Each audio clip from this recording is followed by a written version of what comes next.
Welcome welcome to new session. তোমরা যারা GNM এবং এএনএম এর এন্ট্রান্স এক্সাম দেবে প্রস্তুতি নিচ্ছ, তোমাদের জন্য আজকে জীবন বিজ্ঞান থেকে তোমাদের সিলেবাস যে নাইট্রোজেন চক্র এই চ্যাপ্টারটি রয়েছে, নাইট্রোজেন চক্র নিয়ে আলোচনা করব। প্রথমে আমি এই চ্যাপ্টার থেকে বিস্তারিত ডিটেলসে আলোচনা করব। তারপরে এখান থেকে যে এমসিকিউ কোশ্চেন গুলো হয় ক্যাটাগরি 1 অর্থাৎ 1 নম্বরের কোশ্চেন এবং ক্যাটাগরি 2 অর্থাৎ 2 মার্কের যে এমসিকিউ কোশ্চেন গুলো, যেগুলো থেকে পরীক্ষায় কোশ্চেন আসতে পারে, হুবহু কমন যেখান থেকে পাওয়া যায়, সেগুলো আলোচনা করে দিচ্ছি। মনোযোগ সহকারে প্রথম থেকে শেষ পর্যন্ত এই ক্লাসটি অবশ্যই করবে। এই টাইপের ক্লাস আমি কন্টিনিউ করাচ্ছি। যদি চ্যানেলে নতুন হয়ে থাকো চ্যানেলটি সাবস্ক্রাইব করে পাশে থাকা বেল আইকনে অল নোটিফিকেশন অন করে রাখবে এবং প্লেলিস্ট চেক করবে। প্রত্যেকটি ক্লাস তুমি প্লেলিস্টে পেয়ে যাবে এবং এমসিকিউ কোশ্চেন প্র্যাকটিস হয়েছে, সেগুলো প্রত্যেকটি সাবজেক্ট অনুযায়ী দেওয়া রয়েছে, তোমরা প্র্যাকটিস করবে। তোমরা জানো আমাদের পেইড ব্যাচে পড়ে প্রচুর স্টুডেন্ট রয়েছে যারা বিগত বছর গভর্নমেন্ট কলেজে চান্স পেয়েছে। তুমিও যদি পেইড ব্যাচে যুক্ত হতে চাও, আমাদের পেইড ব্যাচে আমরা life science, physical science, mathematics, GK, English, reasoning এই 6টি সাবজেক্ট তোমাদের সিলেবাস যে সাবজেক্ট রয়েছে সমস্ত কিছু বিষয় ভিত্তিক ভাবে চ্যাপ্টার ধরিয়ে ধরিয়ে একদম ডিটেলসে বোঝাবো। লাইভ ক্লাস প্রত্যেকটি এবং মক টেস্ট, সাজেশন সেট সমস্ত কিছুই পাবে মাত্র 699 টাকা পেমেন্ট করলে। হ্যাঁ, 699 টাকা একবার পেমেন্ট করলে আর কোনো টাকা লাগবে না। এক্সামের আগে পর্যন্ত class, mock test, suggestion set all over সমস্ত কিছুই পেয়ে যাবে। বিস্তারিত জানতে এই হোয়াটসঅ্যাপ নাম্বারে হোয়াটসঅ্যাপ করে নেবে। তো নাইট্রোজেন চক্র, এই নাইট্রোজেন চক্রটি আমরা যখন আলোচনা করব, দেখো বিষয়টা কি বলছে। তো নাইট্রোজেন চক্র মানে নাইট্রোজেন কি, সেটা কিভাবে চক্রাকারে আবর্তন করছে, অর্থাৎ কিভাবে বায়ু থেকে মাটিতে মিশছে, আবার মাটি থেকে আবার বায়ুতে ফিরে যাচ্ছে, একটা চক্রাকার ভাবে কিভাবে পরিবর্তন হচ্ছে সেটা আমরা জানবো। তো নাইট্রোজেন চক্র যখন জানছি, তাহলে নাইট্রোজেনের পরিমাণ কতটা রয়েছে সেটা আমরা জানবো। তো আমাদের জানতে হবে বায়ুতে নাইট্রোজেনের পরিমাণ 77.17%। এবং এই যে বায়ুতে নাইট্রোজেন গুলো রয়েছে, বিভিন্ন নাইট্রোজেন সংবন্ধনকারী ব্যাকটেরিয়া যেমন অ্যাজোটোব্যাক্টর, ক্লস্ট্রিডিয়াম, নীলাভ সবুজ শৈবাল, অ্যানাবিনা, নস্টক, তারপরে হচ্ছে মিথজীবী ব্যাকটেরিয়া, রাইজোবিয়াম যেমন সিম্বগোত্রীয় উদ্ভিদের মূলে যে রাইজোবিয়াম থাকে, এরা বায়ু থেকে সরাসরি নাইট্রোজেন শোষণ করছে এবং মাটিতে আবদ্ধ করছে। আবার ডিনাইট্রিফিকেশনের মাধ্যমে নাইট্রেট যৌগ ভেঙে নাইট্রোজেন গ্যাস উৎপন্ন হচ্ছে, সেখান থেকে আবার বায়ুতে ফিরে যাচ্ছে। এটা হচ্ছে চক্রাকার আবর্তন। তাহলে ডেফিনেশন হিসেবে আমি বলতে পারি যে চক্রাকার পদ্ধতিতে বায়ুমণ্ডলের নাইট্রোজেন প্রাকৃতিক উপায়ে জীবাণু দ্বারা আবদ্ধ হয়ে মাটিতে মিশছে এবং সেখান থেকে জীবদেহে প্রবেশ করছে এবং জীবদেহ থেকে যখন জীবদেহ মারা যাচ্ছে, জীব যখন মারা যাচ্ছে তাদের হচ্ছে পচা জীবদেহ থেকে আবার টোটালি বায়ুমণ্ডলে আবার যে নাইট্রোজেন গ্যাসটা ফিরে যাচ্ছে, এটাকে আমরা কি বলি, এক কথায় নাইট্রোজেন চক্র বলি। এখানে তোমরা চিত্রটি দেখতে পাচ্ছ যে বায়ু থেকে প্রথমে মাটিতে মিশছে, সেটা আবার অটোমেটিক্যালি বায়ুতে ফিরে যাচ্ছে। তাহলে এই চক্রাকার আবর্তনটাকে আমরা এক কথায় নাইট্রোজেন চক্র বলে থাকবো। ক্লিয়ার? এরপরে নাইট্রোজেন চক্রের যে ধাপগুলো রয়েছে এক এক করে আলোচনা করব। তো নাইট্রোজেন চক্রের ধাপ বলতে নাইট্রোজেন সংবন্ধন। তাহলে নাইট্রোজেন সংবন্ধনটা কিভাবে হচ্ছে, তো নাইট্রোজেন সংবন্ধন যখন আলোচনা করব আমাদের জানতে হবে যে যে প্রক্রিয়ার মাধ্যমে বায়ুর নাইট্রোজেন বা নাইট্রোজেন ঘটিত বিভিন্ন যৌগ মাটিতে আবদ্ধ হচ্ছে এবং নাইট্রোজেন সংবন্ধন হচ্ছে, স্থিতিকরণটাই হচ্ছে মাটিতে, যেটা হচ্ছে প্রাকৃতিক উপায় হতে পারে, জীবজ প্রক্রিয়ার মাধ্যমে হতে পারে, শিল্পজাত প্রক্রিয়ার মাধ্যমে হতে পারে। এটা কি নাইট্রোজেন সংবন্ধন মানে নাইট্রোজেন স্থিতিকরণ। আশা করি ক্লিয়ার। এটা মূলত 3 ভাবে ঘটছে, এক হচ্ছে প্রাকৃতিক ভাবে, 2 হচ্ছে জীবজ ভাবে, 3 হচ্ছে শিল্পজাত ভাবে। তো প্রথমে আমরা প্রাকৃতিক ভাবে নাইট্রোজেন সংবন্ধন কিভাবে হচ্ছে সেটা আমরা জেনে নেব। তো প্রাকৃতিক ভাবে নাইট্রোজেন যখন আমরা জানবো, প্রথমে আমাদের জানতে হবে যে দেখবে বর্ষাকালে বিদ্যুতের ঝলক হয়। বর্ষাকালে যে বিদ্যুতের ঝলক হচ্ছে, বিদ্যুৎ মানে প্রস্ফুটন হচ্ছে, সেখানে কি হচ্ছে বায়ুমণ্ডলের নাইট্রোজেন অক্সিজেনের সঙ্গে মিশে যাচ্ছে এবং নাইট্রিক অক্সাইড উৎপন্ন করছে। দেখো নাইট্রোজেন অক্সিজেনের সঙ্গে বিক্রিয়া করে 2NO অর্থাৎ নাইট্রিক অক্সাইড উৎপন্ন করছে। এইভাবে প্রাকৃতিক নাইট্রোজেন সংবন্ধন হচ্ছে। আবার বায়ুতে নাইট্রিক অ্যাসিড বাতাসে যে অক্সিজেন তার সংস্পর্শে এসে নাইট্রোজেন ডাই অক্সাইড উৎপন্ন করছে, দেখো 2NO প্লাস O2, সেখান থেকে 2NO উৎপন্ন করছে। আবার দেখো নাইট্রোজেন ডাই অক্সাইড জলীয় বাষ্প বা হচ্ছে বৃষ্টির জলের সঙ্গে বিক্রিয়ায় নাইট্রাস অ্যাসিড এবং নাইট্রিক অ্যাসিড পরিণত করছে, অর্থাৎ 2NO plus H2O HNO2 plus HNO3 উৎপন্ন করছে। এবং দুই প্রকার অ্যাসিড মাটির বিভিন্ন খনিজ লবণ যেমন পটাশিয়াম ক্যালসিয়ামের সঙ্গে বিক্রিয়া করে নাইট্রেট যৌগ গঠন করছে এবং মাটিতে নাইট্রোজেনের পরিমাণ বৃদ্ধি করছে। এটা হচ্ছে প্রাকৃতিক উপায়ে বা প্রাকৃতিক পদ্ধতিতে নাইট্রোজেন সংবন্ধন। এটা আশা করি বুঝতে পেরেছো। এরপর দেখো জীবজ নাইট্রোজেন সংবন্ধন। তো জীবজ নাইট্রোজেন সংবন্ধন কিভাবে হচ্ছে? যে পদ্ধতিতে প্রকৃতির যে মুক্ত নাইট্রোজেন, যে পদ্ধতিতে প্রকৃতির মুক্ত নাইট্রোজেন বায়ুমণ্ডলীয় বিভিন্ন জীবাণু বা নীলাভ সবুজ শৈবাল এগুলোর ক্রিয়ার ফলে অ্যামোনিয়া রূপে আবদ্ধ হচ্ছে, সেটা নাইট্রোজেন সংবন্ধন করছে। এবং জৈবনিক যে নাইট্রোজেন সেটা হচ্ছে স্থিতিকরণ হচ্ছে। তাহলে এটাকে আমরা কি বলি? জীবজ নাইট্রোজেন সংবন্ধন। এটি মাটিতে দুটো উপায় ঘটে, এক হচ্ছে স্বাধীনজীবী জীবের দ্বারা, আর একটা হচ্ছে স্বাধীনজীবী জীবের মাধ্যমে, এবং আরেকটি হচ্ছে মিথজীবী জীবের মাধ্যমে। তো প্রথমে আমরা স্বাধীনজীবী জীবের মাধ্যমে নাইট্রোজেন সংবন্ধনটা জানবো। তাহলে জীবজ নাইট্রোজেন দুটো পদ্ধতিতে হচ্ছে, স্বাধীনজীবী জীবের মাধ্যমে এবং মিথজীবী জীবের মাধ্যমে। তাহলে স্বাধীনজীবী জীব কোনগুলো? যেগুলো মাটিতে বসবাস করছে, মাটিতে বসবাসকারী কিছু স্থিতিকারী জীবাণু মানে নাইট্রোজেন স্থিতিকারী জীবাণু, যেমন ক্লস্ট্রিডিয়াম, অ্যাজোটোব্যাক্টর। এই উদাহরণগুলো মনে রাখবে, এই উদাহরণ থেকে কোশ্চেন কিন্তু বিগত বছরে দিয়েছে, এই জায়গাগুলো তোমাকে মনে রাখতে হবে। স্বাধীনজীবী জীবের দ্বারা মাটিতে বসবাসকারী কিছু নাইট্রোজেন স্থিতিকারী জীবাণু যেমন ক্লস্ট্রিডিয়াম, অ্যাজোটোব্যাক্টর প্রভৃতি এবং অ্যানাবিনা নস্টক নীলাভ সবুজ শৈবাল বায়ুর সঙ্গে সরাসরি মুক্ত হয়ে নাইট্রোজেনকে তাদের দেহকোষে অ্যামোনিয়া রূপে আবদ্ধ করছে। এই সব অণুজীবের মৃত্যুর পর সেগুলোকে মাটিতে সঞ্চিত হচ্ছে। এই পদ্ধতিতে বছরের একক প্রতি 10 থেকে 20 কেজি নাইট্রোজেন স্থিতিকরণ হচ্ছে। তাহলে স্বাধীনজীবী ব্যাকটেরিয়া কারা বা স্বাধীনজীবী জীবাণু কারা? ক্লস্ট্রিডিয়াম, অ্যাজোটোব্যাক্টর, অ্যানাবিনা নস্টক প্রভৃতি নীলাভ সবুজ শৈবাল। এরা কি করছে? বায়ু থেকে সরাসরি নাইট্রোজেন সংবন্ধন করে অ্যামোনিয়া রূপে আবদ্ধ করছে মাটিতে। তাহলে এটা হচ্ছে স্বাধীনজীবী জীবের মাধ্যমে নাইট্রোজেন সংবন্ধন।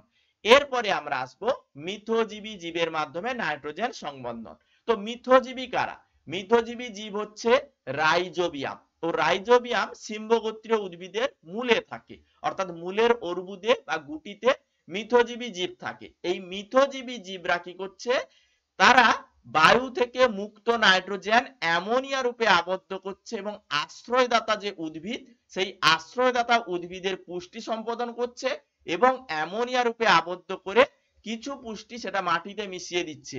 এখানে তোমাকে মনে রাখতে হবে, সিম্বগোত্রীয় উদ্ভিদের লেগ হিমোগ্লোবিন নামক এক প্রকার প্রাণীদের হিমোগ্লোবিন সদৃশ জৈব যৌগ থাকার কারণে রাইজোবিয়াম কি করে? বাসা বাঁধে। এই রাইজোবিয়াম এগুলো হচ্ছে বিভিন্ন সিম্বগোত্রীয় উদ্ভিদের, যেমন ছোলা, মটর, সিম, কড়াইশুঁটি, এদের কিন্তু মূলে থাকে। এই মূলে যে রাইজোবিয়াম থাকছে এটা বায়ু থেকে নাইট্রোজেন সংবন্ধন করে মাটিতে আবদ্ধ করছে। এটা হচ্ছে মিথজীবী জীবের মাধ্যমে নাইট্রোজেন সংবন্ধন। এবার একে মিথজীবী কেন বলা হচ্ছে? মিথজীবী এই কারণেই বলা হচ্ছে, এরা বন্ধু হিসেবে কাজ করছে। কেন? দেখো, মাটিতে নাইট্রোজেন আবদ্ধ করছে রাইজোবিয়াম, তার পাশাপাশি যে উদ্ভিদ, বিভিন্ন যে সিম্বগোত্রীয় উদ্ভিদ, এই সিম্বগোত্রীয় উদ্ভিদের মূলে থাকার জন্য তাদেরও পুষ্টি সম্পাদন করছে। তাহলে একে অপরের কি করছে? হেল্প করছে। এই জন্য মিথজীবীকে আমি কি বলি? বন্ধু হিসেবে কাজ করছে। আশা করি বুঝতে পেরেছো। তো এই জায়গাটা আমরা মনে রাখবো।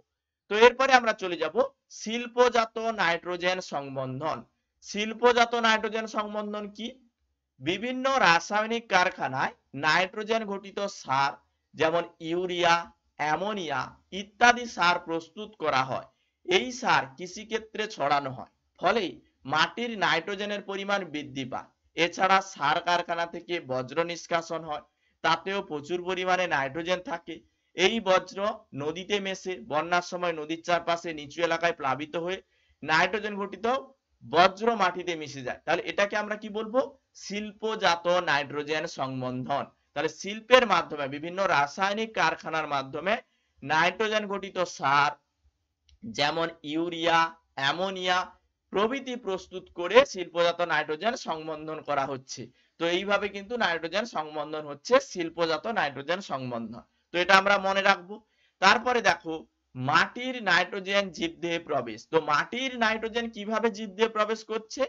মাটিতে যে নাইট্রেট লবণ রয়েছে, উদ্ভিদরা তারা কি করে, মাটি থেকে যখন জল শোষণ করে সালোক সংশ্লেষের সময়, তো সেখান থেকে নাইট্রোজেন কি হচ্ছে, তাদের উদ্ভিদের মধ্যে ঢুকছে।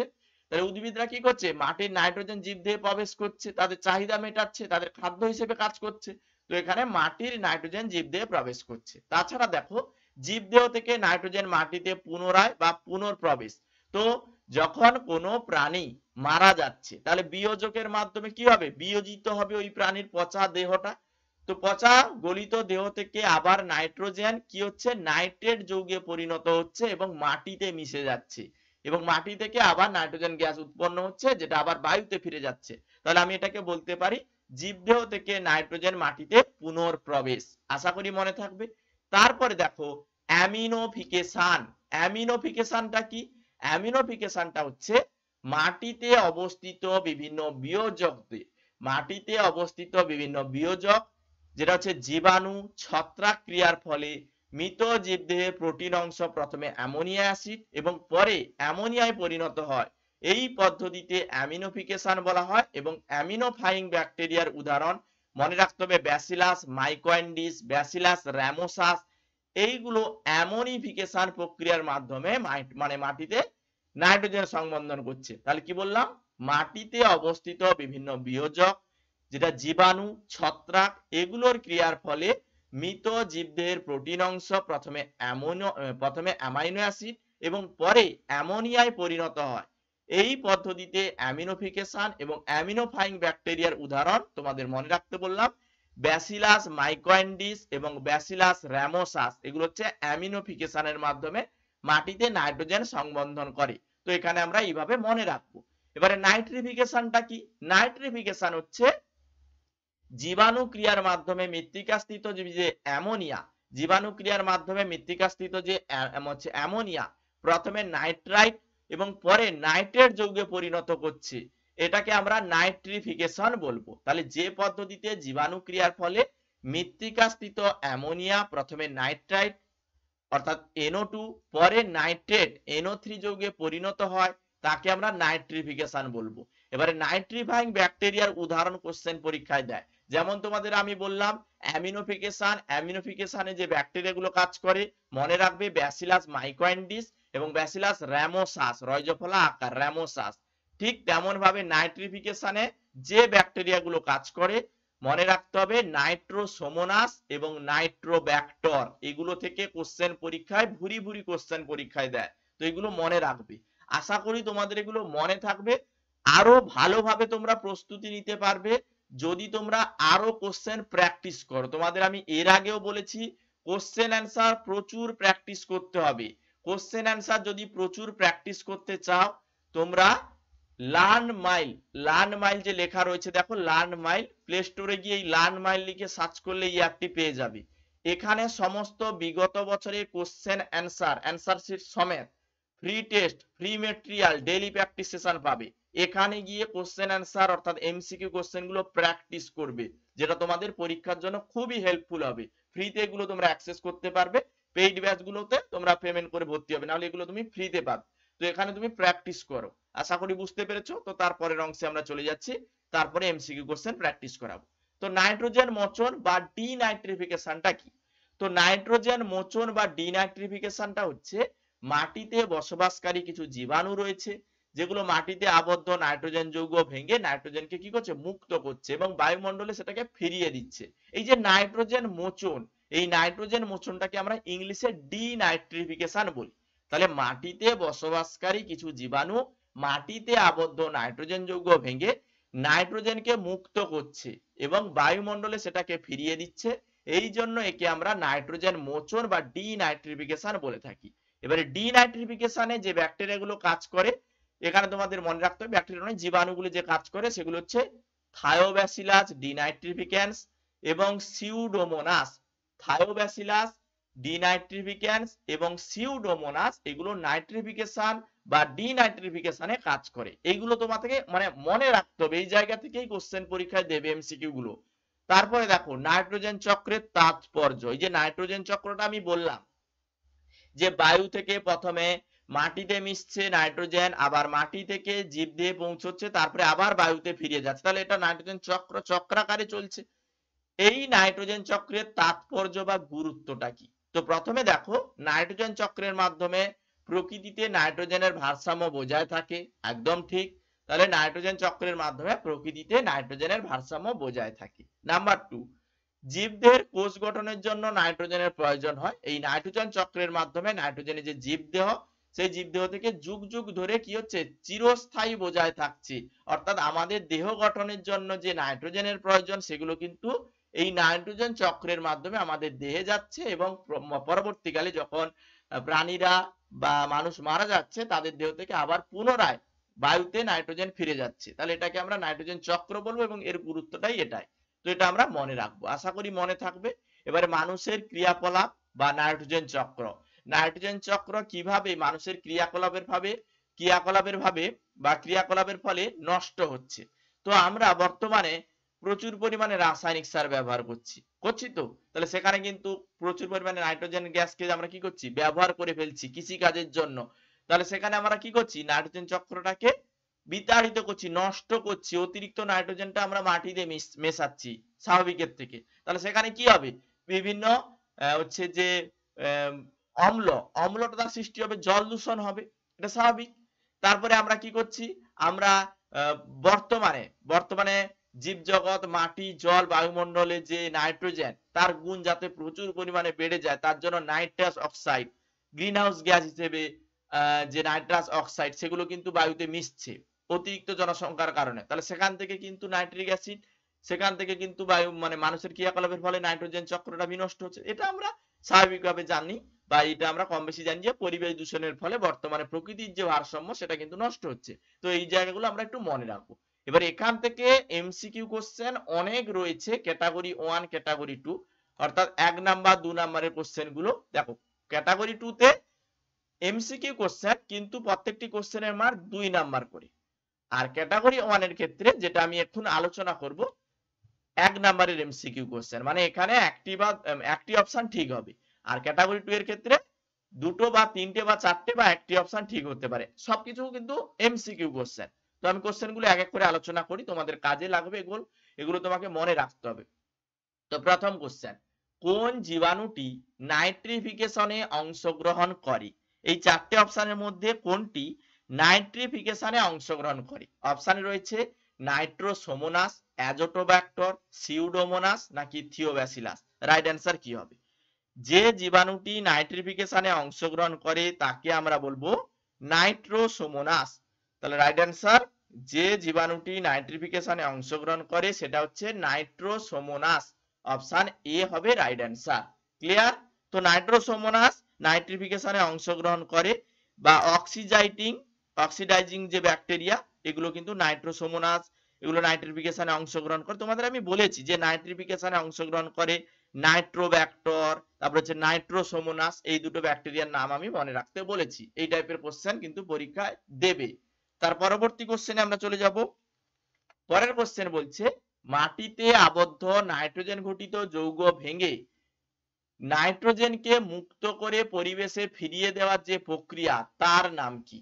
মাটিতে আবদ্ধ নাইট্রোজেন ঘটিত যৌগ ভেঙে নাইট্রোজেনকে মুক্ত করে পরিবেশে ফিরিয়ে দেওয়ার প্রক্রিয়ার নাম কি? নাইট্রিফিকেশন, ডিনাইট্রিফিকেশন, নাইট্রোজেন আবদ্ধকরণ নাকি অ্যামোনিফিকেশন। রাইট অ্যান্সার কি হবে? খুব ভালো একটি কোশ্চেন। মাটিতে আবদ্ধ নাইট্রোজেন ঘটিত যৌগ ভেঙে নাইট্রোজেন যে পরিণত করা, তাহলে সেটা কি হচ্ছে, সেটা হচ্ছে মুক্ত করে দিচ্ছে, ডিনাইট্রিফিকেশন হচ্ছে। তাহলে এখানে আমরা রাইট অ্যান্সার করব ডিনাইট্রিফিকেশন, মানে নাইট্রোজেন মোচন হচ্ছে। মাটিতে আবদ্ধ নাইট্রোজেন ঘটিত যৌগ ভেঙে নাইট্রোজেনকে মুক্ত গ্যাসে পরিণত করা বা মুক্ত করে পরিবেশে ফিরিয়ে দেওয়া, এটা হচ্ছে ডিনাইট্রিফিকেশন। আশা করি মনে থাকবে, এই টাইপের কোশ্চেন পরীক্ষায় দেয়। তারপরের কোশ্চেন, পরবর্তী কোশ্চেন, কোন প্রক্রিয়ার মাধ্যমে নাইট্রোজেনের শিল্পঘটিত স্থিতিকরণ ঘটে? এই চারটে অপশনের মধ্যে কোন প্রক্রিয়ার মাধ্যমে নাইট্রোজেনের শিল্পঘটিত স্থিতিকরণ ঘটে?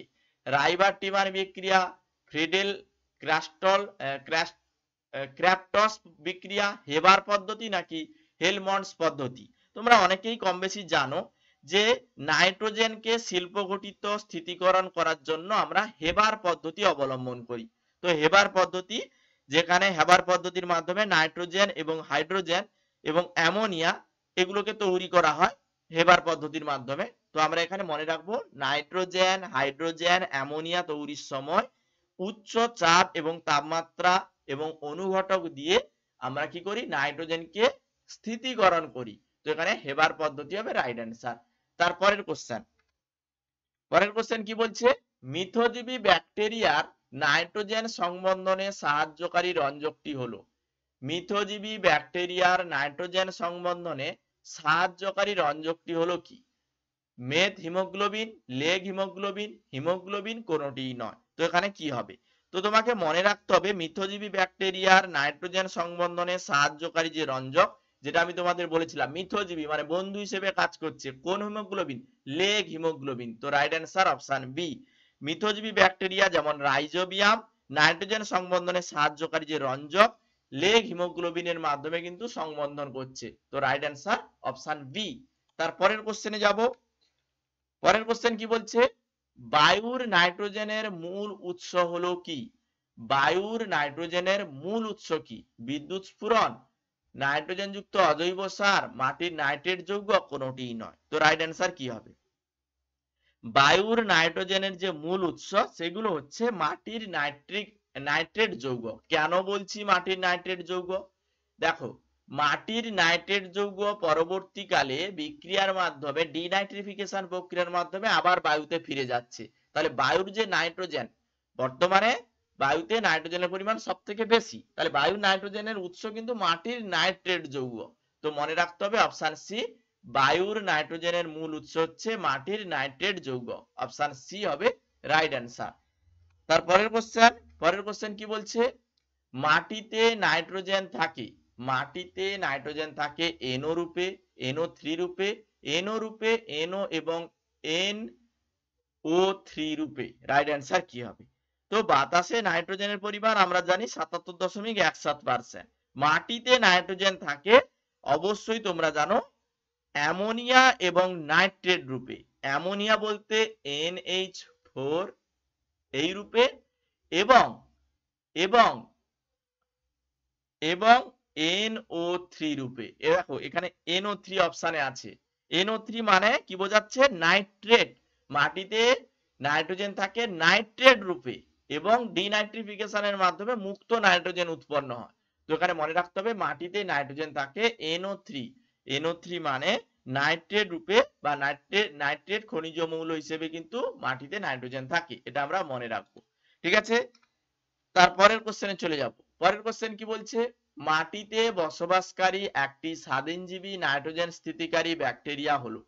মাটিতে বসবাসকারী একটি স্বাধীনজীবী নাইট্রোজেন স্থিতিকারী ব্যাকটেরিয়া হলো কোনটি?